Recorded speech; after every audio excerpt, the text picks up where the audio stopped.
Good morning all of you. आज jurisprudence में आप लोगों को क्या पढ़ा रहा था मैं। आज पढ़ाऊंगा केल्सन के विशुद्ध सिद्धांत की संकल्पना, लेकिन इसके पहले मैं पढ़ाया था आप लोगों को केल्सन के विशुद्ध सिद्धांत, केल्सन्स कॉन्सेप्ट ऑफ ग्रेट नॉर्म्स। ठीक है, इसके बारे में बताऊंगा क्या है। केल्सन शुद्ध विधि के सिद्धांत का केंद्र बिंदु मानकों को मानता है, नॉर्म्स को मानता है, ठीक, कि उत्पत्ति का मानक है। उसका कहना है कि मानकों की क्रमबद्ध श्रृंखला ही विधि की स्वरूप बनाती है। मतलब मानक जो होता है, नॉर्म्स जो होता है, उसी के अकॉर्डिंग विधि का जो श्रृंखला बनती है वो विधि की स्वरूप बनाती है। सभी मानक अपनी वैधता मूल मानक से, ग्रैंड नॉर्म से,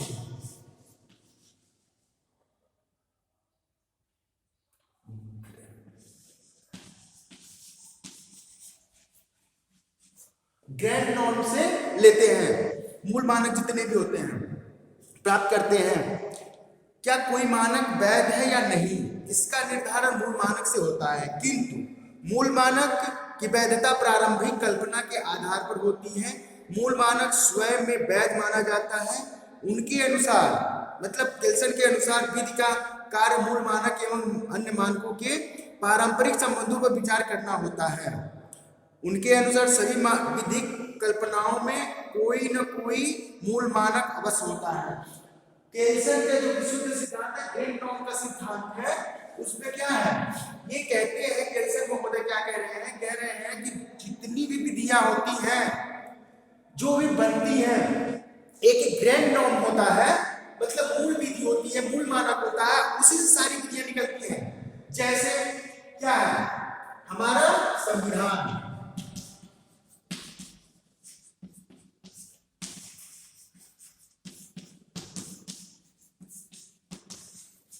जो संविधान है, ये संविधान जो है, ठीक, सारी विधियां संविधान के अकॉर्डिंग होती हैं, और संविधान के जो संविधान का मानक है उसी को फॉलो करती है। इनका कहने का मतलब ये है, संविधान जो है अपना, भारत का जो संविधान है, ठीक, सारी विधियां उसी के अकॉर्डिंग स्थापित होती है, ठीक। यदि कोई विधि संविधान के अनुरूप नहीं है, संविधान के उद्देश्यों के अनुरूप नहीं है, तो वो विधि वायड होगी, शून्य होगी, ठीक है। तो यही केल्सन का यही सिद्धांत है। क्या है केल्सन का सिद्धांत? ये ग्रेट नॉर्म है, यही बताता है इसी से सारी विधियां निकलेंगी, जितनी भी विधियां निकलेंगी इसी से निकलेंगी। जैसे आईपीसी हो गया, सीआरपीसी हो गया, सीपीसी हुआ, टीपीए हुआ, एविडेंस हुआ, तो सारी विधियां इसी से निकली हुई हैं। इसी के मानक के, ये जो मानक ग्रेट नॉर्म्स है, मतलब ये मूल मानक है, और मूल मानक से ये सारी विधियां निकली हुई हैं, और इस संविधान के अकॉर्डिंग ये सारी विधियां हैं। यदि संविधान के अकॉर्डिंग नहीं है तो वो क्या होगी, शून्य हो जाएगी, वो विधि क्या हो जाएगी, शून्य हो जाएगी। तो इसमें संसद भी आती है। जैसे क्या है, इंग्लैंड में संविधान नहीं था, इंग्लैंड में संविधान का कोई संविधान नहीं है, तो वहां की संसद सुप्रीम है। संसद मूल मानक वहां क्या हो गया, संसद। संसद जो विधि बनाती थी वो वैध होती थी, और संसद ही सारी विधियां बनाती थी, ठीक है। शासक की इच्छा, पहले जब शासक हुआ करते थे, ठीक है, पहले जब शासक हुआ करते थे तो उनके हिसाब से विधियां बनाई जाती थी, जो वो कहते थे वही विधि बन जाती थी, जो उन्होंने जो डिसीजन दिया, जो नियम बनाए, वही विधि हो जाती थी। तो ये केल्सन महोदय के कहने का मतलब कोई ना कोई ग्रैंड नॉर्म होगा जिससे सारी विधियां निर्मित होती है, जो सारी विधियां बनाता है, ठीक है, और उसी के अकॉर्डिंग मानी जाती है सारी विधियां। अब क्या है, ग्रैंड नॉर्म्स हो गया।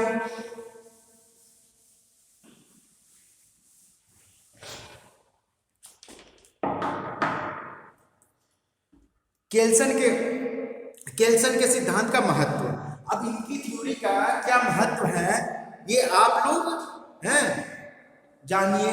पहला क्या है, केल्सन के सिद्धांत के अनुसार राज्य तथा विधि के बीच कोई द्वैधता नहीं है। मतलब ये क्या कह रहे हैं, राज्य और विधि दोनों एक ही है, इनके बीच कोई द्वंद्व नहीं है। ठीक, ये कह रहे हैं का महत्व ये है।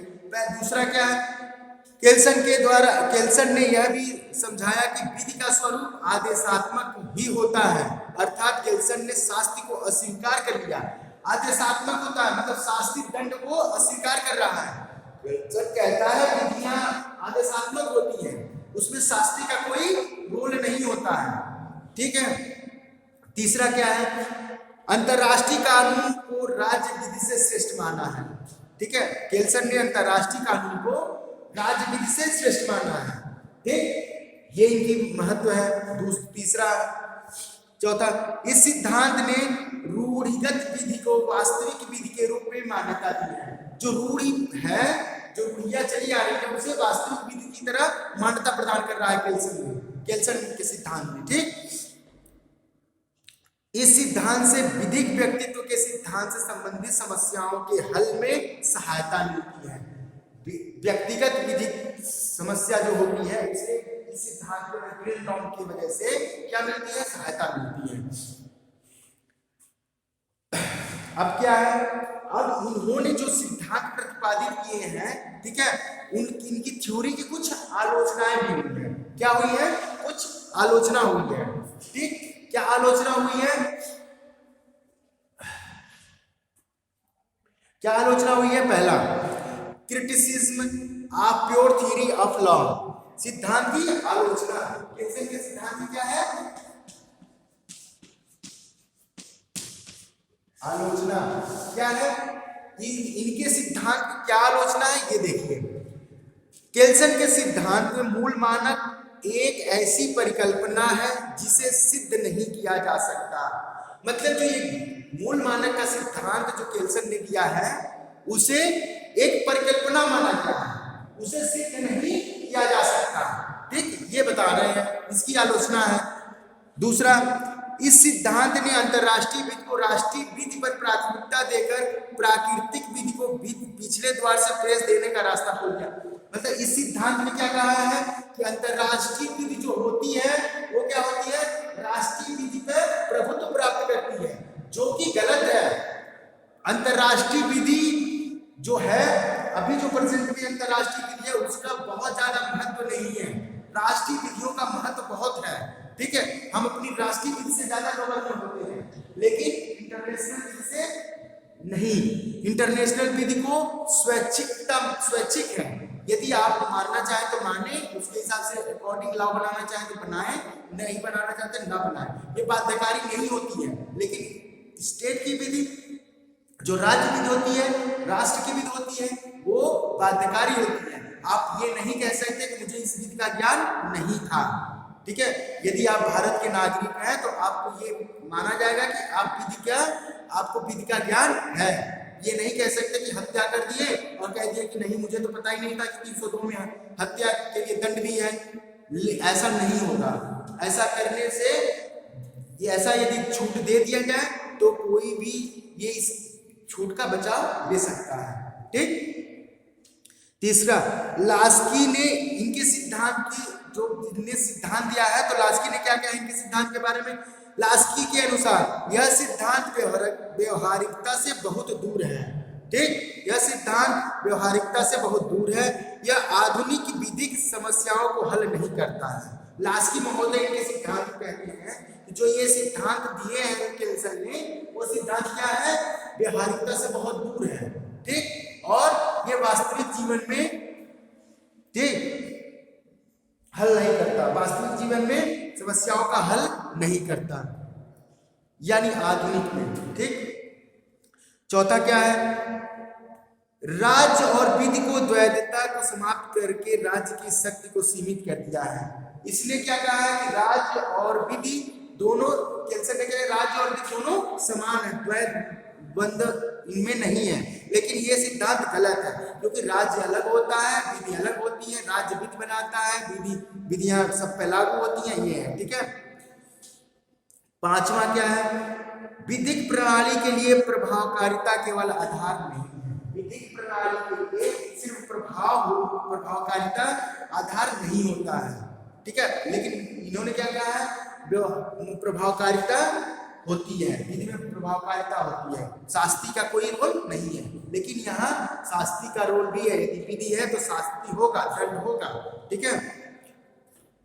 डायस ने केल्सन के सिद्धांत को क्या क्या कहा? डायस ने कहा कि केल्सन के सिद्धांत सभी सिद्धांतों स्थितियों में लागू नहीं होते। डायस ने कहा केल्सन के जो सिद्धांत केल्सन ने प्रतिपादित किया है वो सभी स्थितियों में लागू नहीं होता है। मूल मानक के विभिन्न वर्णन स्पष्ट नहीं है, मतलब जो मूल मानक है उसको कहाँ तक लागू होगा, कितने तक लागू होगा, ये स्पष्ट नहीं किया है केल्सन ने। ये इनके विधि की, इनके सिद्धांत की आलोचनाएं थी। ठीक है, केल्सन के सिद्धांत की ये सारी आलोचनाएं थी। ऑस्टिन तथा केल्सन के सिद्धांतों में अंतर। ऑस्टिन तथा केल्सन, देखिए केल्सन भी पॉजिटिव जो है वास्तविक विधि के बारे में कहता है, विश्लेषणात्मक विधि की शाखा का अध्ययन कर रहा है, और केल्सन की दोनों इसी शाखा के अध्ययन कर रहे हैं। ठीक है, और लेकिन दोनों एक ही चीज मानते हैं, फिर भी इनके में अंतर है। क्या है? जैसा दोनों कानून उसे मानते हैं जो वास्तव में है। मैं शुरू से बता रहा हूं कि जो ये दोनों क्या मान रहे हैं कि जो कानून है, जो होना कानून है, कानून वह नहीं है जो होना चाहिए, में दोनों मान रहे हैं। ठीक है, दोनों क्या मानते हैं? कानून जो वास्तव में है उस पर बात कर रहे हैं, जो होना चाहिए उस पर दोनों बात नहीं कर रहे हैं। ठीक है, फिर दोनों मानते हैं कि कानून की मान्यता या वैधता के पीछे लगी हुई शक्ति में है। ठीक है, दोनों शक्ति को मानते हैं, कानून की वैधता के पीछे कोई शक्ति होगी तभी मानना होगी। ठीक होगी, फिर भी इन दोनों में कुछ अंतर है। ठीक, कुछ अंतर है। क्या क्या है? पहला है, दोनों में क्या अंतर है? दोनों एक ही चीज मानते हैं, विधि है, जो वास्तव में विधि है उसके बारे में चर्चा कर रहे हैं, और जो होना चाहिए, कानून जो होना चाहिए उसके बारे में चर्चा नहीं कर रहे हैं। लेकिन तब भी इनमें दोनों में बहुत सी अंतर है, बहुत बातों पे भेद है। ठीक है, तो क्या है? वो पहला है। पहला देखिए, ऑस्टिन राज्य को कानून का निर्माता कहते हैं। क्या कहते हैं? ऑस्टिन राज्य को क्या कह रहे हैं? राज्य कानून बनाता है, ऑस्टिन कहते हैं। ठीक, लेकिन केल्सन का कहना है कि राज्य और कानून में कोई अंतर नहीं है। देखिए अंतर हो गया ना, राज्य और कानून में ये अंतर नहीं मान रहे केल्सन महोदय, लेकिन ऑस्टिन क्या मान रहा है? राज्य विधि को बनाता है। ठीक, एक अंतर ये हो गया। दूसरा क्या है? ऑस्टिन के अनुसार कानून की मान्यता या वैधता उसकी शक्ति शास्ति है, मतलब कानून की वैधता को यदि दंड ना दिया जाए, शास्ति ना दिया जाए, सेंक्शन ना किया जाए, सेंक्शन ना दिया जाए, ठीक है, तो फिर उस कानून का कोई महत्व नहीं रहता, ऑस्टिन महोदय कहते हैं। लेकिन केल्सन क्या कह रहे हैं? केल्सन शास्ति को अस्वीकार करते हैं। ये कहते हैं कि व्यवहारिकता होना चाहिए कानून में, शास्त्री का कोई रोल नहीं है। लेकिन यहाँ दोनों में अंतर है। ठीक, केल्सन आदेश को एक मनोवैज्ञानिक तत्व समझता है।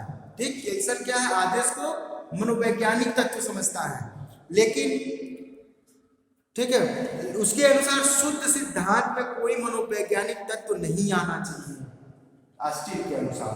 ठीक, नेक्स्ट, ऑस्टिन का सिद्धांत स्थिर है जबकि केल्सन का क्रियाशील सिद्धांत है।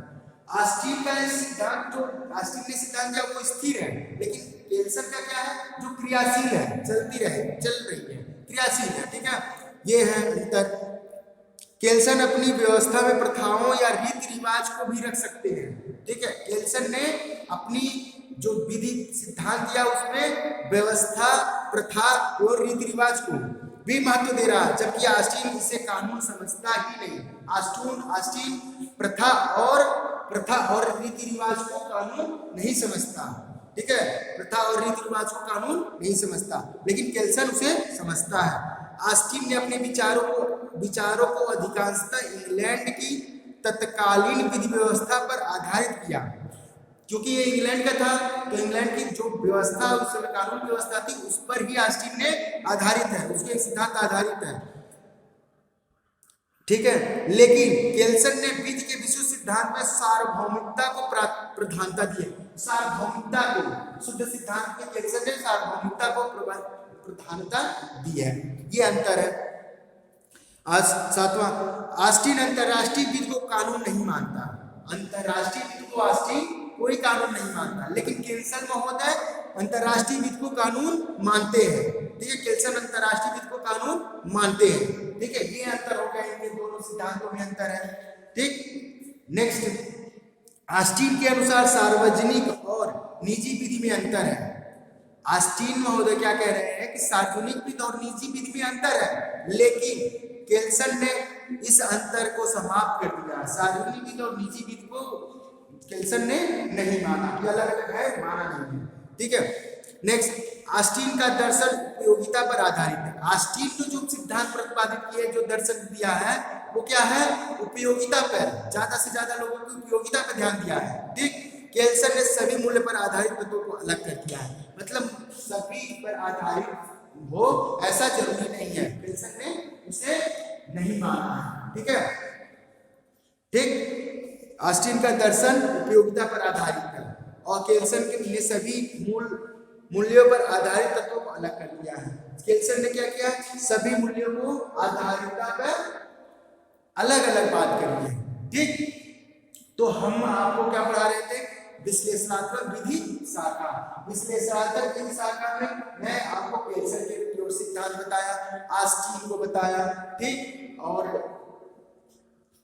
ठीक, ये सारे विधिशास्त्री हैं और इसमें विश्लेषणात्मक विधि शाखा का NIOT स्कूल का आप पे चर्चा हुआ। आज के लिए इतना ही। ठीक, नेक्स्ट वीडियो में मैं विधि बताऊंगा। विधि क्या है? लॉ क्या है। ठीक है, ओके।